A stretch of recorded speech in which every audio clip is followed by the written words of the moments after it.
Mike Papantonio on the line with us, America's lawyer, an attorney with LevinLaw, host of Ring of Fire Radio and Ring of Fire TV, website ringofireradio.com, and they've got a new Facebook page out, America's Lawyer, over on Facebook. It's really cool. Hey, Pap, how you doing?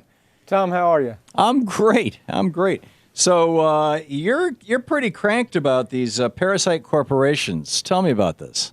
Well, I mean, the biggest parasite right now is a company that I've sued so many times for making products that kill and maim people. I can't even count the number of times that I've had to sue Pfizer, and Pfizer has paid already billions of dollars for people that they've either crippled or killed with their products.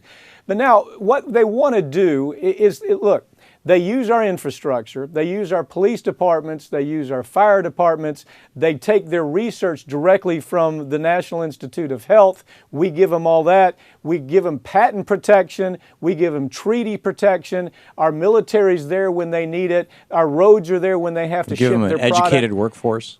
Educated public workforce. Schools. We give them all of that, but that's not enough for them. On top of that, we gave them $2.2 billion in tax refunds when they've got $73 billion stored offshore. But that's not good enough for this Ian Reed, who is a true. Tom, this is not an overstatement. You talk about a bottom feeder of CEOs. It is Ian Reed, who is the CEO of this company. Pfizer. Now, we're hearing this talk about their intent to do business with AstraZeneca, and they're willing to pay $100 billion so they can buy AstraZeneca. But it's not so they can do a better job for consumers, Tom. Pfizer has already shown that in the last few years, they're hardly spending any money on research and development. What they're doing is playing shell games with money.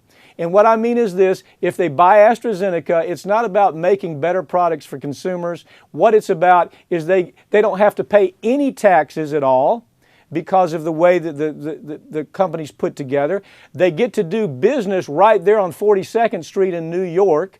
They keep their building. They ship tons of jobs overseas in the process. But they get to have all the benefits of this country and pay no taxes at all. And so what's happening here is we have a government that's not willing to do anything about that. You see, we have a government that could do an awful lot. You know what we could do immediately? We could say, fine, Pfizer, but you know what? You're not permitted to sell any medication to Medicare or Medicaid. You're not permitted to sell any medication to the VA. And all those government contracts that we give you, well, I'm sorry, but they're all gone. There's a ton of things we could do, but we have an administration and a Congress unwilling to do any of that. As a matter of fact, this administration seems to be embracing this move, and it's very troublesome because already we see companies like Boeing that's been doing this. We have every company that wants to move out of the country for making money, but stay in the country for all the benefits that taxpayers provide. And it's a really ugly story, Tom. And for us to sit back and say we're not going to do anything is ridiculous. We know we can do something, and we have an administration without the conviction to do anything here. Yeah. In fact, I'm reading about this in the Financial Times about how the European countries in the UK, the country that they want to take over, there are people saying, wait a minute, this is stupid. They want to do this just to scam the American tax code, and we're going to go along with this? There's something that I wrote about this in my book, Rebooting the American Dream, and it's kind of arcane, but I think this is the cancer behind the cancer, Pep.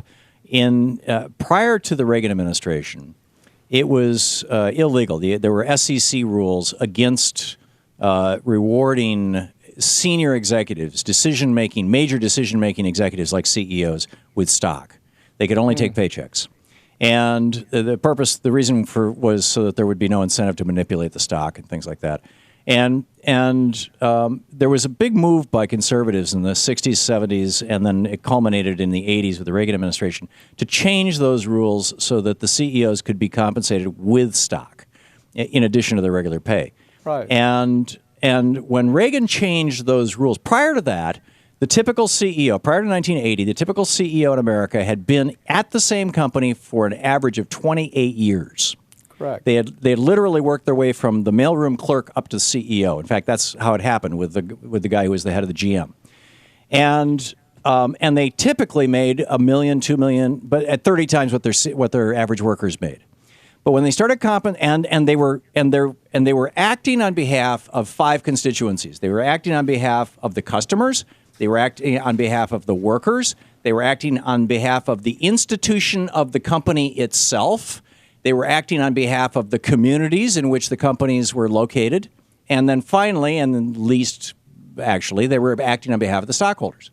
And these activist stockholders, the T. Boone Pickens of the world, who pushed this thing through the Reagan administration, they changed this so that the CEOs now say, to hell with the workers, to hell with the customers, we'll sell them any kind of crappy product, we'll even kill them, as you say with this, to hell with the institution of the company, we'll slice it, dice it, sell it, whatever, it doesn't matter. To hell with the community, we're all about the stockholders because we're now stockholders, and by the way, we only pay a maximum 20% income tax on this compensation from stock. Right. If we were simply to reverse that rule, I think a lot of this sick and twisted behavior would change. Well, what you just described is short-term big profits, long-term loss and looting of the company. Yep. That's what this is, Tom. What you just described is what they call looting of the company. And now this Ian Reed is a great example of one of the great CEOs who knows everything about looting a company.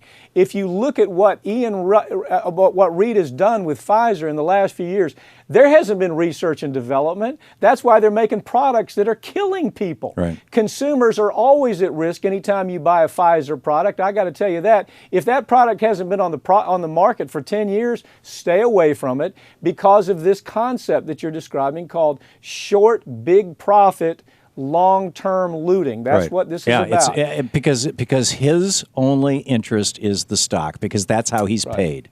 And if we just went back to the old SEC rule that said you cannot pay, I think it was the SEC, you cannot pay senior executives with stock, period, anymore. You got to pay them a paycheck. Well, here's where the stockholder really misses it. That CEO has a fiduciary duty not just to make money for the shareholders. You understand this? These are frauds. When you hear a CEO talk about, gee whiz, my only fiduciary duty is to make money quickly and as much as I can, that is a lie. That's a new concept where it comes to CEOs doing business.